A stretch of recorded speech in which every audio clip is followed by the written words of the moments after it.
Salut Nord. Salut. Comment vas-tu? Ça va très bien, je te remercie. Impeccable. Donc bienvenue sur Hip Hop Spirit. On est venu pour discuter un peu avec toi de l'album Arabe Caviar qui est sorti le 29 mars sur toutes les plateformes. Donc on va un petit peu en parler. Là on est au Studio 22. Donc le Studio 22 c'est ton studio, c'est bien ça? Alors le Studio 22, ouais, c'est mon studio que j'ai créé avec mon associé il y a 2 ans, Mathieu Moustique, avec qui je fais aussi du son. D'accord. C'est un compositeur Moustique. Hein. C'est ça, c'est un compositeur. On a créé ça il y a 2 ans et ouais, donc du coup on est dans nos locaux, ce qui est plus pratique pour moi quand j'ai envie de faire mes albums. Ouais. Travailler à la maison, à domicile. Tu m'étonnes. C'est sympa, c'est une forme d'indépendance, c'est cool de travailler comme ça. Ouais, clairement, ouais. Bah après le truc c'est qu'on en avait surtout marre d'aller à droite, à gauche, tu vois, les studios, machin. C'est compliqué, donc du coup on s'est dit bon, tant qu'à faire, créons notre structure à nous, notre studio à nous. Bien sûr. En parallèle de ça, c'est un studio qui tourne aussi, donc il y a pas mal d'artistes qui passent par là. D'accord. Hier il y avait SCH qui était là, enfin tu vois. Cool. T'as pas mal d'artistes marseillais, et même pas que marseillais, qui passent quand ils passent par ici, viennent enregistrer chez toi, au Studio 22. Chez toi. Voilà, donc c'est plutôt cool. Cool. Donc du coup, toi, t'as une carrière, ça fait quelques temps que t'es là déjà, puisque ton premier projet qui s'appelait La France sur écoute est sorti en 2006 déjà, donc c'était une autre époque. C'était sorti en physique. Ça sortait que en physique à cette époque-là. J'avais chopé un deal avec Musicast, c'était Musicast à l'époque, voilà, qui est devenu Believe par la suite. Et puis après, t'as sorti aussi Méloman en 2009. Il y avait Tentation en 2014 et puis après dernièrement, il y a eu À la gloire en 2017. C'est ça. Ton dernier projet avant Arabe Caviar. C'est ça. Donc À la gloire, quel retour tu peux nous en faire toi pour en parler 2 secondes? Déjà je vais revenir sur ce que tu disais, La France sur écoute pour 2006. Ouais. Donc il y a combien? Il y a 12 ans. 12 ans, ouais. Voilà. Ça donc fait 12 ans, c'est le premier vrai projet, on va dire, travail en studio, découverte, etc. Ouais, donc ça date. Je suis pas arrivé hier, ça c'est juste pour la petite parenthèse. Ouais, c'est pour ça qu'on en parle, bien sûr. Voilà, je suis pas arrivé hier dans la musique, j'ai vu passer plein de choses, plein de tendances, etc. Donc ouais, moi je me positionne un peu entre la nouvelle et l'ancienne génération, tu vois. J'ai un peu le cul entre 2 chaises. Et sinon, pour répondre à ta question, concernant À la gloire, retour intéressant. En fait, À la gloire, il y avait eu un break entre Tentation, l'EP Tentation, et l'EP À la gloire. Il y avait eu un long break. Il devait y avoir... Parce que Tentation est sorti en 2014. Et À la gloire en 2017. Et À la gloire en 2017, donc t'imagines, il y a eu 2 ans. Maintenant, en 2019, c'est vrai que c'est très long, quoi, en tout cas. C'est énorme. Non mais il faut comprendre, c'est pour ça que je voulais te l'exprimer, il faut comprendre aussi ce qui se passe derrière, tu vois. Quand moi je sors À la gloire, je viens de signer mon premier contrat dans un label, un gros label qui s'appelle Because Music, voilà, qui me fait confiance et qui me signe sur plusieurs albums. D'accord, il me signe pas sur un projet, il me signe sur 3 projets, il me semble. Je crois que c'était 3 projets, etc. Donc du coup, on sort le premier EP, histoire de prendre la température. Ensuite, ça se dégrade un petit peu avec le label, étant donné que sur le premier projet, on fait pas le buzz que eux estimaient qu'on aurait pu faire. Et ça, je le dis bien pour les jeunes et tout qui sont tout le temps à la recherche de deals, etc. avec des maisons de disques. Ça n'est pas forcément la meilleure solution, sachez-le, ça n'est pas la meilleure solution. Parce qu'un label, c'est une entreprise. C'est une entreprise qui te... Tu sais que tu vas rentrer demain une nouvelle paire de Off-White, j'ai une bêtise, tu vois, dans ta boutique, il faut qu'elle se vende. Bien sûr. Si elle se vend pas, on stoppe tout, tu vois. On va pas continuer à essayer de la vendre si on voit que le produit ne marche pas. Tu comprends ce que je veux dire? Et c'est exactement le même procédé avec un artiste, d'accord? T'es ni plus ni moins qu'un produit, quoi. T'es un produit, je l'explique pour les jeunes, ceux qui sont dans le business le savent très bien, mais voilà, donc du coup, le pourquoi du comment, on a mis 2 ans à ressortir un projet, on était un petit peu en guéguerre avec le label qui voulait plus trop miser sur la suite. D'accord. En tout cas, dans À la gloire, t'as quand même eu un titre qui a très très bien marché, qui était en feat avec AM La Scampia, qui est signé chez La Crime, qui a eu plus d'1,5 million de vues sur YouTube, qui a bien tourné. Et 1,3 million. 1,3 million, c'est ce qui est déjà très très bien. Ouais, et puis aussi, si je dis pas de bêtises, on a entendu donc Liberta et Marabouté, je crois, dans le film Sherazade, qui qui a été césarisé il y a pas très longtemps, voilà, qui a eu le César du meilleur premier film, le César du meilleur espoir féminin et le César du meilleur espoir masculin, donc c'est quand même pas rien. Et t'as eu les 2 titres qui sont joués dans le film. Dans ce film, ouais. Comment ça s'est fait un petit peu j'ai un ami qui m'a sollicité, qui est un peu dans le cinéma. Et un jour il m'a appelé, il m'a dit écoute, il y a un projet. À la base, il faut savoir que ce film-là, c'était c'était pas un film du tout sur lequel les gens misaient ou quoi que ce soit, d'accord. C'était un film, ils ont fait ça avec des ficelles et des cartons, enfin tu vois, tu comprends, il y avait très très très peu de moyens, de ce que m'a fait comprendre mon ami qui est dans le cinéma. Et du coup il m'a dit écoute, c'est peut-être une opportunité comme ça, écoute, s'il y a moyen de glisser tes sons dedans et tout. J'ai dit écoute, avec grand plaisir, moi tu sais, je suis ouvert, je suis pas un mec fermé, je suis pas, tu vois, je me prends jamais la tête, très peu en tout cas. Et j'ai dit allez-y, vas-y, y a pas de souci. Donc on lui a donné, à la base j'ai envoyé plusieurs titres, j'en ai envoyé 4. J'avais envoyé Minimum, j'ai envoyé pas mal de morceaux. Finalement ils ont sélectionné Liberta et Marabouté, et ils l'ont mis dans le film. Et après le film, moi je t'avoue qu'ils m'ont même appelé, ils m'avaient appelé, alors j'étais pas là, j'étais pas disponible, j'étais sur Paris pour aller à l'avant-première, etc. Mais même moi j'avais négligé un peu le truc, tu vois. Je savais pas du tout ce que c'était. Ça allait donner.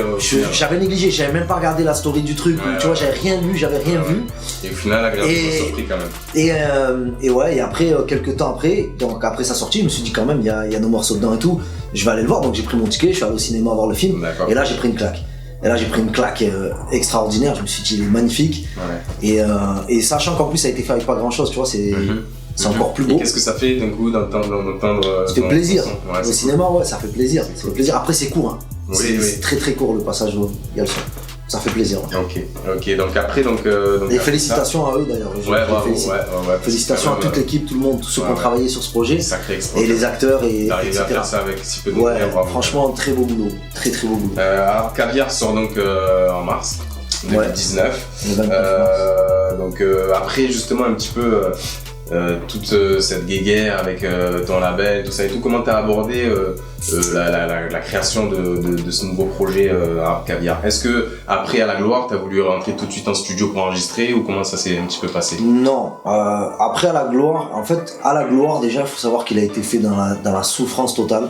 Ah ouais, vraiment. Ouais, il a été fait en souffrance totale, c'est-à-dire que c'était soit je faisais À la gloire et je remettais le couvert et on repartait sur du neuf, justement avec le label, etc. Et aussi avec les médias, et enfin avec mon public, avec tout le monde en fait. Et donc on l'a fait, mais c'était dur parce que mon associé avec qui je travaille était dans une position où il y avait un ras-le-bol, etc. Tu vois, il était un peu fatigué de tout ça. Donc du coup j'ai dû un peu presser le truc, tu vois. Donc il a été fait vraiment en totale souffrance, sans rentrer dans tous les détails. Et je voulais pas du tout concevoir Arabe Caviar de la même manière. D'accord. Donc quand il est sorti À la gloire, j'ai dit ok, bon voilà, il y a eu Liberta qui a tourné, c'est cool. Il y a eu Marabouté, enfin il y a eu ce que tu viens de citer, le film, etc. C'est pas mal. Et donc je me suis dit ok, on va faire une pause et je vais reconcevoir un peu la team, tu vois. Et c'est ce que j'ai fait pour Arabe Caviar en fait. Je suis pas tout de suite rentré en studio, j'ai d'abord essayé de trouver de nouveaux compositeurs. En fait, j'ai voulu remettre un coup de fraîcheur dans ma méthodologie de travail, parce que la méthode que j'avais de travail, qui était efficace jusqu'à un certain point, peut-être arriver à ses limites, quoi, en fait. Voilà, comme toute méthode, tu vois, des fois il faut savoir upgrader, tu vois. Aussi. Ouais, voilà, il y a des cycles. Et donc, je suis arrivé en 2014 avec tout ce que j'ai fait jusqu'à 2014, Tentation, etc.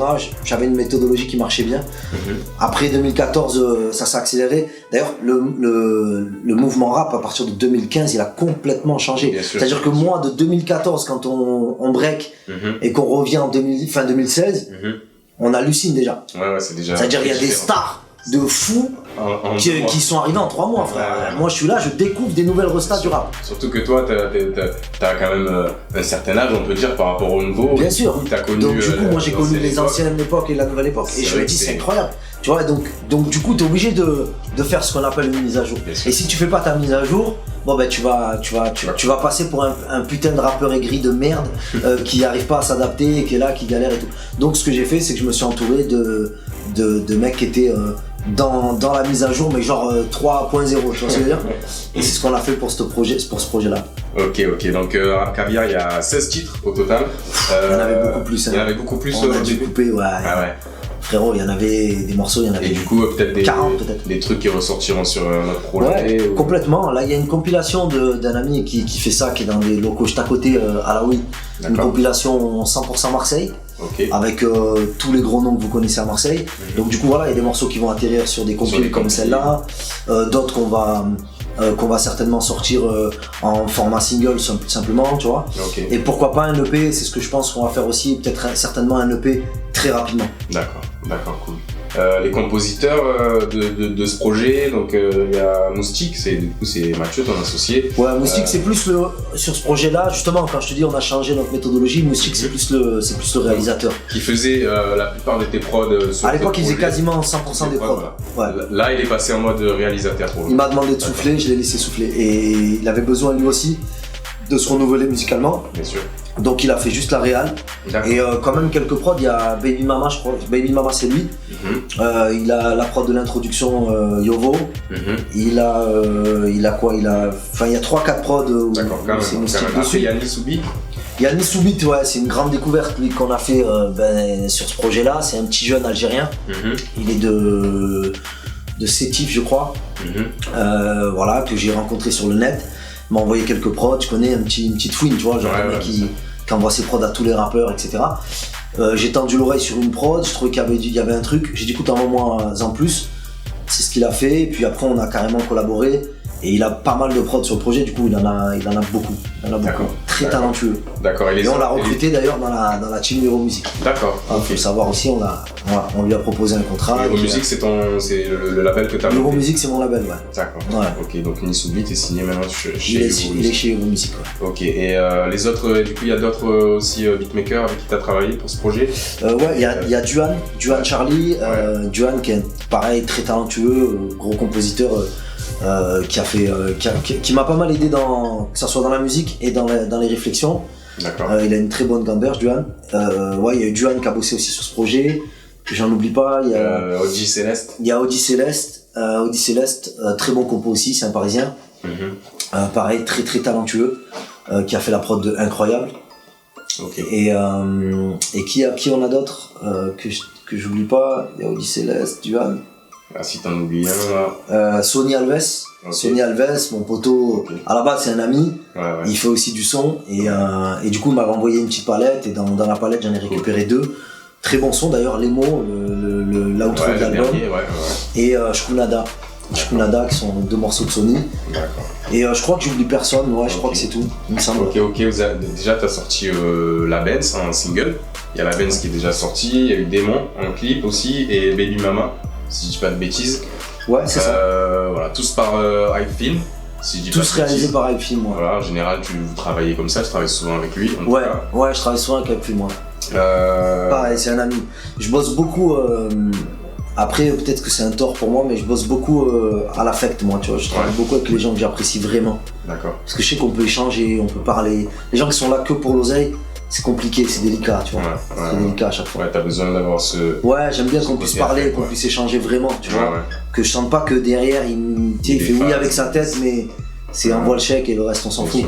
Bien sûr. C'est souvent comme ça, c'est pour ça que je tiens à le préciser. Dans le titre, donc Yovo, c'est l'intro Yovo de l'album. Ouais. Y a une phrase que j'ai relevée qui dit je suis sous la minuit pile, tu vas voir l'autre facette, le quartier ressurgit, je te remets en place. Chasse le naturel et revient au galop dans un classe S. Ouais. J'ai relevé ça parce qu'on a souvent l'impression en écoutant l'album que il y a une limite souvent sur laquelle voilà tu flirtes un petit peu. Il y a même dans les sons, on se rend compte qu'il y a des morceaux où tu peux paraître très arrogant, quoi, comme dans Incroyable ou comme dans Fréquenter par exemple, et puis d'autres sons où on sent peut-être plus de fragilité comme dans Démon ou autre. Et qu'est-ce que tu peux nous dire par rapport à ça? Le côté voilà, minuit pile, qu'est-ce qui se passe? Nord il devient Gremlin, il se transforme, qu'est-ce qui se passe? C'est deux personnages différents qui sont dans la même personne en fait? Ouais, je pense que c'est propre à l'être humain. Non, il se passe qu'on, sans vouloir faire le philosophe ou quoi que ce soit, mais on vit tous avec des règles. Dans un monde où il y a des règles. Et des fois ces règles me cassent bien les couilles. Et parfois justement je vais au-delà de ces règles quand elles me cassent les couilles et parfois je me dis c'est bien de rester dedans parce que c'est ce qu'il faut, etc. Donc ouais, je suis assez tiraillé, c'est vrai. Mais après je pense que c'est propre à l'être humain. Je pense qu'on a tous ce côté-là où c'est un peu borderline, où des fois on se dit... Côté un peu schizo, quoi. Ouais, en fait, qu'est-ce qui nous fascine quand on regarde un Pablo Escobar ou quand on regarde, peu importe, des gens comme Merin ou d'autres, tu vois, qu'est-ce qui nous fascine, c'est justement leur côté, notre côté. En fait, ce que nous on ressent à l'intérieur de nous, qu'on voit que eux ils font. Je sais pas si tu vois ce que je veux dire. Bien sûr. Eux ils le font clairement, c'est-à-dire que eux ils passent de l'autre côté. Ils vont de l'autre côté de la barrière, tu vois. Pour l'exemple de Merin, tu vois. Et du coup, nous, on est fascinés. Mais si on est fascinés, c'est que quelque part en nous, on a ce truc-là. Tu comprends ce que je veux dire? Et donc, des fois, je vais à travers. Et dans mes morceaux, c'est un peu ça. C'est ce qui ressort le plus, la dualité. Un petit peu. Il y a aussi, tu fais aussi référence souvent au fait que peut-être il n'y a pas eu beaucoup peut-être de solidarité vis-à-vis de toi.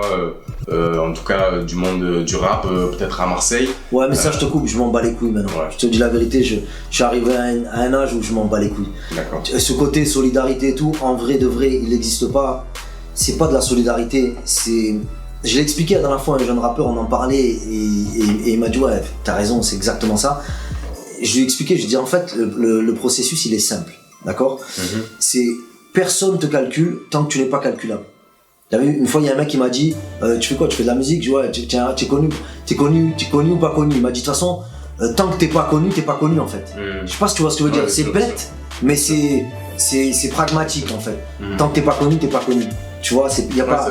Et en fait, c'est le même processus avec les rappeurs. Tu dois quand même faire les choses avant de devoir regarde, avec le rap, je t'explique, c'est le même processus. C'est le processus de la plante qui pousse, tu vois. C'est-à-dire au départ, personne la voit, donc personne la calcule. Tu vois ce que je veux te dire? Et pourtant, tout le monde sait qu'elle est là. Tout le monde sait qu'on a planté la graine, elle est en train de pousser, elle est en train de bosser. Tout le monde le sait, tout le monde est au courant. Mais personne ne la calcule. Le jour où elle commence à sortir, là, les autres fleurs qui sont à côté, ils se disent ah ouais, quand même, elles commencent à la voir. Donc certaines qui vont être jalouses, elles vont vouloir se mettre devant. D'autres qui vont être un peu plus intelligentes, elles vont se dire bon, là on peut pas faire autrement, on va lui laisser un peu de place. Tu comprends? Donc il y a les intelligents qui disent ok, on va lui donner la main parce que ça y est, on commence à le voir, les gens en parlent. Et puis après, il y a le moment où elle a poussé presque au même niveau que les autres. Bah à ce moment-là, ils peuvent pas faire autrement que de dire ok, on va collaborer. Et en fait, il y a pas de solidarité, il y a juste comment je dirais ça, il y a juste de l'entraide de mecs bankable, c'est tout. C'est-à-dire on marche, on se serre la main. Et puis, est-ce que ça peut te booster? Parce qu'il y a une phrase, tu dis l'énergie qui manque, on la trouve chez nos ennemis. Est-ce que ça peut dans ce morceau te booster pour aller au studio et gratter? Ouais, dans 3h33, je dis l'énergie qui manque, on la trouve chez nos ennemis. Ça veut dire que toutes ces personnes-là, nous, les gars qui évoluent depuis des années dans le milieu et tout, on les voit. Et ce qu'il faut que les gens sachent, c'est que beaucoup de gens, on est dans des studios, donc beaucoup de rappeurs qui sont passés là-bas, passent là-bas. Ça parle, tu vois, on entend pas mal de stories. Même si je porte pas trop attention, mais j'entends pas mal de stories. Et on sait que les gens savent qu'on existe, tu vois. Donc du coup, ce qu'on se dit, c'est que, en vrai, cette énergie que vous déployez à ne pas vouloir nous mettre en avant, je ne sais pas pour quelle raison finalement, tu vois. Et en fait, elle nous donne, moi personnellement, elle me donne une vraie force. Mais pour de vrai, c'est pas un truc de mec non, c'est réel, ça me donne vraiment de la force. Et de toute façon, j'ai toujours avancé comme ça. Cool. Il y a Mouna quand même sur le projet. Ouais. Donc c'est le seul feat finalement du projet, si je dis pas de bêtises, c'est ça, c'est Mouna. Ouais, il y a Mouna sur le projet et c'est tout, ouais, il y a que Mouna. Mouna en fait ça s'est fait très simplement, elle travaillait avec une équipe que je connais très bien au studio qui est juste à côté du nôtre. D'accord. On s'est rencontrés, on a discuté un petit peu, elle m'a fait écouter, son équipe m'a fait écouter un peu ce qu'elle faisait. Je trouvais ça vraiment bien, il y avait des beaux clips, etc. Et du coup je lui ai proposé de faire un titre. Ça a mis du temps, au début on en a fait un, on en a fait deux, on n'était pas trop satisfaits. Puis un jour j'étais là au studio, Mathieu a fait une prod intéressante, j'ai posé un couplet. Je lui ai envoyé l'idée, je lui ai dit qu'est-ce que t'en penses et elle m'a fait le couplet, on est parti sur Baby Mama, le thème, l'idée. Et on a fait ce joli clip. Ouais, avec Film toujours. Avec Hype Film, ouais. Donc ouais, c'est un clip. Je rebondis sur un truc parce que tu me dis finalement il y a que Mouna. Faut savoir que j'ai pas sollicité la planète du rap français pour ce projet. C'était un choix de ta part de faire ça comme ça. Il y a une personne que j'aurais aimé avoir, je peux le dire même, c'était Hamza. J'ai essayé de rentrer en contact, j'ai galéré, j'ai pas réussi, machin truc, j'ai laissé tomber, tu vois. Mais c'est tout, c'était la seule personne que je voulais solliciter sur ce projet parce qu'il a un vrai truc. T'avais pas envie de ramener un peu une touche d'ici ou de là pour... non, t'avais envie de faire... Tu sais, quand t'as essayé enfin, comment te dire, quand t'as essayé plusieurs fois, plusieurs reprises de voir s'il y avait moyen de... que tu sais, dans le passé je parle, hein, et tu vois que c'est compliqué avec lui, tu te dis, ah, qu'il se fait enculer, frère. Tu comprends ce que je veux te dire? C'est pas méchant, mais... Ouais. Vas-y, nique sa mère, tu vois, vas-y, on fait nos trucs et puis voilà. Puis après, on la connaît, la salade, le jour où ça marche, ben, d'un coup, t'es le pote à tout le monde et le jour où t'es pas là, enfin, on connaît, frère. Ouais. C'est un peu, tu vois, c'est un peu le côté dégueulasse du rap. Dans le clip de Hype Film, pour revenir à Baby Mama, on voit très complice. Avec Mouna. Il est bien sympa le clip, franchement, allez le voir. Et du coup, on se demande à un moment donné, même s'il y a de la fiction, il y a de la réalité, parfois même tellement c'est bien joué, si c'est joué, on croirait vraiment que c'est vrai. Qu'est-ce que tu peux nous dire là-dessus? Peut-être que le 7e art nous attend, hein, je sais pas. non, c'est bons acteurs. Non, ça s'est fait naturellement, vraiment, c'est fait naturellement. Mouna, il y a eu un bon feeling dès le départ. La première fois, on s'est rencontrés avant de tourner ce clip, on s'est bien entendu. C'est une meuf, elle est bonarde, elle est bon délire, elle se prend pas la tête, tu vois, on voit sur voilà, elle est vraiment bon délire, moi je la kiffe et c'est vraiment la famille et du coup voilà, on était là, bon délire, moi je suis pareil, tu vois, pour ceux qui me connaissent, je suis cool, tu vois, donc du coup voilà, on a rigolé, on a pris du plaisir à tourner ce clip et franchement je suis très très fier de ce clip, Hype Film que je félicite aussi pour le travail, mais je suis très fier de ce clip parce que le but à moyen et long terme, c'était justement d'arriver à quelque chose qui sort un petit peu de ce que j'ai toujours fait. Si vous allez voir mes clips, c'est plus ou moins la même chose entre guillemets, c'est des clips assez rap, playback face caméra. Et là on voulait plus de playback face caméra, on a dit on va essayer d'effacer ça et rentrer une story. Je suis très content de ce clip, très très content. Non, il est franchement, très beau clip. Bravo à Film et allez le voir, c'est sur YouTube. Donc dans la tracklist, il y a quand même 2-3 sons, quelques sons qui permettent des pauses parce que c'est quand même assez rap, il y a beaucoup de rap, il y a des couplets rappés, mais il y a quand même quelques sons qui permettent des variations comme il y a le dernier, Les mots, il y a aussi Même seul par exemple. Voilà, il y a des titres comme ça où on voit que tu as la capacité d'aller sur quand même des univers assez différents. Et je voulais savoir si ça t'avait pas peut-être ralenti dans ta carrière le fait justement de savoir tout faire. Est-ce que savoir tout faire, ça peut ne pas être un handicap, voilà, de pas se cantonner à un style précis. Est-ce que tu trouves que ça a pu te ralentir toi dans ta carrière? C'est une bonne question. Ouais, je pense que de toute façon un couteau suisse c'est jamais bon parce qu'il est pas focus sur la bonne pratique, tu vois. Vaut mieux avoir un bon couteau qui coupe qu'un couteau suisse qui coupe pas très bien, tu vois. Donc du coup ouais, c'est vrai que je pense que c'est une très bonne question. Je pense que je me la suis posée plusieurs fois parce que ça fait quand même pas mal d'années que j'exerce et que voilà, je suis là-dedans. Après, en même temps, c'est ce que j'aime faire, donc je me dis, je vais faire quoi? Je vais me brider pour essayer d'avoir une seule identité. Non, tu vois, donc je fais. Toi, c'est quelque chose qui te plaît d'aller dans des univers différents et tout? Ouais, je fais. Franchement, je fais. Et puis après, honnêtement, je suis arrivé à un stade aujourd'hui où je laisse, entre guillemets, le choix au public. Par exemple, pour cet album-là, je peux expliquer comment ça s'est passé. À la fin du projet, je fais rentrer au studio 20-30 personnes. D'accord. Voilà, et on fait une écoute globale et puis chacun vote entre guillemets. C'est ce qui s'est passé là pour Arabe Caviar. Pour Arabe Caviar, c'est comme ça qu'on a fait la sélection. Les gens mettent une espèce de croix, enfin tu vois, ils votent, ils aiment bien, ils aiment pas. Parce que moi personnellement, j'ai plus de recul à la fin d'un projet. Tu peux pas avoir du recul à la fin d'un projet, tu peux pas savoir. Et en plus même, t'es attaché à des morceaux. Il suffit pour 2 phrases dans une chanson où t'as parlé de ta mère, je dis une bêtise, où t'as parlé de ta mère, tu dis non, celui-là, tu vois, si tu mets que ton ego, il reste dans le projet, parce que j'ai parlé de ça. Ouais, mais s'il est claqué et que les gens ne l'aiment pas, frère, faut pas le laisser, tu vois. Pour moi, ça a toujours été délicat les choix finaux. Moi, je préfère faire la musique, tu vois, cabine, studio, écriture. Une fois que cette partie-là elle est faite, je laisse entre guillemets mon équipe, tout ça, voir un peu comment on peut gérer la suite. Et si vraiment j'ai un coup de cœur de malade, tu vois, par exemple les mots, c'est un exemple concret. Les mots, personne voulait que ce soit sur le projet. Tout le monde m'a dit ouais, il a rien à voir avec le projet. Franchement, tu devrais pas le mettre dans le projet. Il mérite même pas d'être dans le truc et tout. J'ai dit, tu sais quoi, allez tous vous faire enculer, je le mets dans le projet. Et je l'ai mis dans le projet. Et aujourd'hui, je reçois plein de messages concernant les mots. Les gens me disent, magnifique morceau, je l'écoute en dormant, je l'écoute en me couchant, etc. Le fait de l'avoir mis à la fin aussi, franchement, c'était un super choix aussi. Ouais, à la fin, parce que Meskin, il avait plus de place. Hein, ouais. Je l'ai mis là où ouais, ça conclut bien finalement le. Ouais, je trouvais que ça finissait bien avec ça. Ouais. Mais c'est pour te dire, tu vois, les choix c'est délicat, c'est très délicat. Le choix de morceau au final, c'est très délicat. J'ai vu sur tes réseaux. Vas-y.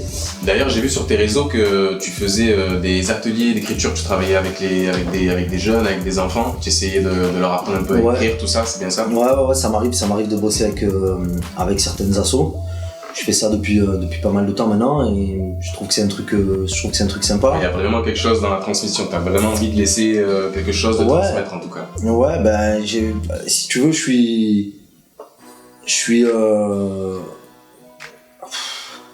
vais essayer de te prendre une formule, tu vois. Je suis un éternel apprenti et en même temps un éternel professeur. Tu vois ce que je veux dire ou pas? C'est-à-dire qu'on a tous un peu des deux en nous, tu vois. Le peu d'expérience que j'ai, si je peux la donner à des plus jeunes et leur faire gagner du temps, c'est cool. Et en même temps, comme je sais que la seule chose que je sais, c'est que je sais rien, j'apprends tous les jours, tu vois. On aurait pu se dire, toi, il y a personne qui t'a pris par la main, qui t'a aidé pour faire quoi que ce soit, si je dis pas de bêtises, du coup, on aurait pu se dire, moi, personne m'a aidé, je vais aider personne, alors t'es pas du tout dans ça. Je vois pas les trucs comme ça, moi. J'ai une mère, elle m'a donné tout l'amour du monde, frérot. Le reste, tu vois, je suis pas là à attendre que quelqu'un me donne. C'est pas ça le but du jeu. Non, par contre, redonner à des jeunes comme je peux le faire, comme je l'ai fait là récemment et comme je le fais de temps en temps, je trouve ça intéressant parce que c'est dans la période de leur vie. En général, c'est des groupes de 12 à 15, parfois plus grands. Mais j'aime bien les plus jeunes parce que c'est la période de leur vie où tu peux semer des graines, tu vois. Et moi, ce que je fais, c'est que je fais un petit passage éclair dans leur vie. Je pose une graine. En général, je travaille sur un processus de rêve. Ça veut dire, en gros, je leur demande quels sont leurs rêves, tu vois. Alors, des fois, t'en as, et c'est là où c'est intéressant, t'en as qui disent, oh, j'ai pas de rêve, tu vois. T'en as qui reflètent ce qu'est leurs parents. Alors ça, c'est le truc que je vois le plus souvent. T'as vu, le petit, il parle, frère, on dirait il a 80 ans. Il te dit, ouais, mais la vie est compliquée, tu comprends, ouais, parce qu'en fait, il dit des trucs, tu le regardes, mais t'as pas vécu. Tu peux pas me dire ça. C'est tes parents qui pensent ça. Et tu n'es pas obligé de penser comme tes parents. Et un point important que je dis, j'ai pas honte de le dire. J'aime ma mère, j'aime mon père. Mais mes parents, toute leur vie, sont restés pauvres. D'accord ? C'est une réalité, d'accord? Je le dis face caméra parce que c'est vrai. Si moi, maintenant, demain, mon but, c'est de m'enrichir et que je me prends exemple sur mes parents, à ton avis, qu'est-ce que je vais faire? Je vais dans un mur, frère. Bien sûr. Tu comprends ce que je veux dire? T'es une autre mentalité. En fait, le problème, t'as vu ce truc de ouais, tel père, tel fils, machin truc et tout, faut arrêter avec ça. Déjà, ça n'a jamais été scientifiquement prouvé, ça pue la merde, c'est faux, tu vois, c'est complètement faux. Allez faire vos recherches, c'est faux, d'accord. Donc du coup, ce truc-là, je le vois chez les jeunes, parce que je dis ça parce que j'ai fait un atelier il n'y a pas longtemps, et je l'ai encore vu il n'y a pas longtemps. D'accord. Et en fait, quand tu commences à semer des graines, et moi je le vois, en 2-3 jours, en 2-3 jours, déjà tu vois, premier jour tu sèmes une graine, deuxième jour tu sèmes une graine, troisième jour tu vois que le minot déjà pense pas pareil que le premier jour. Tu vois là, parce qu'en fait, tu vois, si je commence à faire ça, parce que moi j'adore, il y en a un par exemple, il aimait les commentateurs sportifs. Et tu voyais qu'au début il disait ça, mais en mode jamais ça m'arrivera. Il croyait pas du tout. Et puis le troisième jour, quand tu lui as appris à faire ça, le 3-4e jour, tu vois que le petit il est dans un truc il y croit. Et le dernier jour, parce qu'en général on finit comme ça, je les amène dans mon studio et je leur fais enregistrer un morceau, etc. Ils entendent ce qu'ils ont fait et tout. Là frérot, tu regardes leurs yeux, tu les vois entre eux. Tu dis, c'est une super expérience. Ça fait plaisir. Voilà. Et puis tu sèmes ta graine et puis après toi tu te barres, il se barre et puis la graine elle pousse. Bravo à toi en tout cas pour ce que tu fais. Du coup, qu'est-ce qui se passe après Arabe Caviar pour le coup? Tu vas enchaîner sur un nouveau projet ou parce que... Oui, bien sûr. Là déjà il y a pas mal de clips qui vont arriver. Déjà je peux annoncer le prochain clip, ça sera le morceau seul. Peut-être que l'interview il sortira en même temps ou le morceau sera déjà dehors. En tout cas seul, qui sera le prochain single, le prochain clip à sortir. J'ai bien envie de mettre aussi le clip, faire le clip de Amor, qui est pour moi un gros morceau d'été, tu vois. j'adore. C'est un bon morceau d'été, je pense Ouais, qu'il peut, c'est il peut vraiment. c'est un des très très bons titres de l'album. Ouais. Ouais, bah, c'est Ouais, gentil. et d'ailleurs, le refrain est super fort, super efficace. Tu m'avais dit que tu avais travaillé avec quelqu'un pour faire le refrain aussi sur. Ce morceau-là, j'ai bossé avec un top liner, ce qu'on appelle un top liner, un mélodiste, un mec qui fait des mélos, qui s'appelle Abdi. Bon, c'est pas qu'un top liner, je sais qu'il va m'en vouloir s'il entend cette interview. C'est un artiste très talentueux, c'est un très bon artiste que j'apprécie énormément. Et on s'est rencontrés cette année et sur ce projet-là, on a bossé à mort ensemble. On a d'ailleurs fait un featuring aussi ensemble, un morceau qui s'appelle Goga, qui est disponible sur YouTube. Et voilà, c'est lui qui m'a apporté sa vibe, sa touche. Et je suis très content et très fier de ce morceau et très fier d'être devenu un pote, un ami de Abdi parce que c'est vraiment une bonne personne. Encore une fois, c'est toujours pareil, l'affect c'est souvent a fait le truc. Je te dis la vérité, je pense que c'est que ça même. Hein. C'est vraiment, tu vois, l'affect. Peut-être demain, je vais changer, demain je fais des millions de vues, tu vois, les gens vont me payer, je vais aller comme un bâtard, tu vois. Je vais faire un mec, genre serrer la main, je sais pas. Mais en vrai, je pense que ouais, pour moi la musique c'est qu'une question de partage, t'as vu. C'est du kiff, c'est une question de partage et de kiff. Quand je kiffe pas, quand ça devient bizarre et tout, c'est pour ça que 2014-2016, j'ai rien fait. Je kiffais plus, ça devenait chelou. Tu parlais avec des avocats interposés, c'est chelou ça. Tu t'assois à une table, on dit ouais mais ça, nanana. Mais frère, on fait de la musique. Ouais, c'est difficile. Quand tu me parles avec tes histoires de contrat, je m'en bats les couilles de contrat. On fait de la musique. Tu m'as signé parce que tu m'as dit ouais, il y a moyen qu'on nique tout. Et au bout de 3 clics, t'as dit ah non, finalement on nique pas tout. Ah frérot. Ils sont bizarres ces gens-là, je te jure, c'est des gens bizarres. D'ailleurs, tu parles de ça, t'as sorti des sons sur Instagram, je sais pas si ce sera dans un projet ou autre et tout, mais il y en a un où tu parles un petit peu de cette situation. Verdict. C'est Verdict, ouais. Verdict où tu dis j'ai donné ma confiance à des fils de pute, l'ex-manager parle sur mon dos, mon label que dit que je suis pas rentable, etc. Ouais, ça balance pas mal. Ouais. Du coup, t'avais ce besoin-là de lâcher le truc en fait. J'avais besoin de lâcher comme tout, tu vois. Faut dire les choses, comme je te disais tout à l'heure. Quand t'as quelque chose à dire, dis-le. Au moins une fois que c'est dit, tu vois. Et voilà, j'ai fait ça justement, je vais te faire une confidence, c'est le premier morceau que j'ai fait avant de démarrer quoi que ce soit de Arabe Caviar. Ah ouais, d'accord. Voilà. Je suis rentré. T'as pas mis finalement dans. Non, j'avais encore ce petit rage là, tu vois, j'avais ce truc là. Et je dis bon écoute, on va faire un titre, j'ai Mathieu, t'as une prod et tout, il m'a sorti une prod sur mesure, bien énervé comme j'aime. Et j'ai posé ça. Après l'album s'est construit, donc il y a eu 6 mois de travail après derrière ça. Donc il avait plus trop sa place en vrai dans le projet. Et je me suis dit, tu sais quoi, tu le donneras un petit cadeau surprise à la fin du il y en a déjà 3 du projet sur Insta. Exactement. C'est des petits cadeaux que je vais faire d'ailleurs constamment. Comme je t'ai dit, en fait, j'avais fait beaucoup de morceaux, énormément de morceaux. Il y en a beaucoup qui pour moi avaient leur place dans le projet. Pour des soucis tu vois, tu peux pas mettre trop de titres, etc. C'est compliqué. Donc j'ai dit ok, c'est pas grave, on les garde et puis on les donnera tranquillement. À ma communauté, à ceux qui me soutiennent et qui sont toujours derrière, qui suivent, tu vois, sur Instagram, parce que pas tout le monde le sait ça, tu vois. Toi t'es au courant parce que tu suis, mais pas tout le monde est au courant que sur mon IGTV là, tu sais, c'est le YouTube d'Instagram.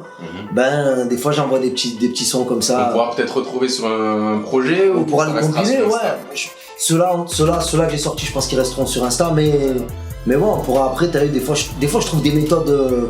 Flash lumière frère, je me réveille le matin, je me dis ah ouais putain pourquoi on ferait pas ça et je le fais, tu vois. Il n'y a pas vraiment de réflexion sur ces trucs là. Les morceaux là, je les écoute, il est chaud, vas-y je leur donne et je le mets, tu vois. Ok, cool. Et d'ailleurs, du coup pour finir, est-ce que tu aurais une phrase, une punchline, une phase qui ressort de l'album à retenir vraiment de l'album pour conclure et pour donner envie aux gens d'aller choper Arabe Caviar? Une punchline pour conclure, un truc très vendeur pour l'album. Par exemple. Bah c'est le meilleur album de rap français. Non mais une punchline de ton album, une punchline de toi. Ouais non, une punchline de moi. Si t'en as une qui te vient. Après moi c'est beaucoup, je te dirais, de l'album tu veux dire. Dans le projet. Ouais. Ah je suis très nul avec ça. Ah ouais? Ouais, je suis très nul. Ah ouais? Je suis très nul, mais moi ce que je dirais c'est...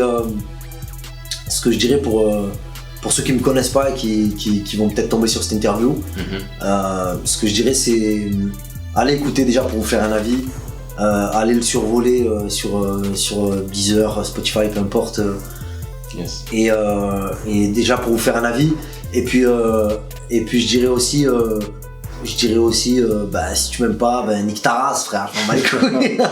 Comme ça c'est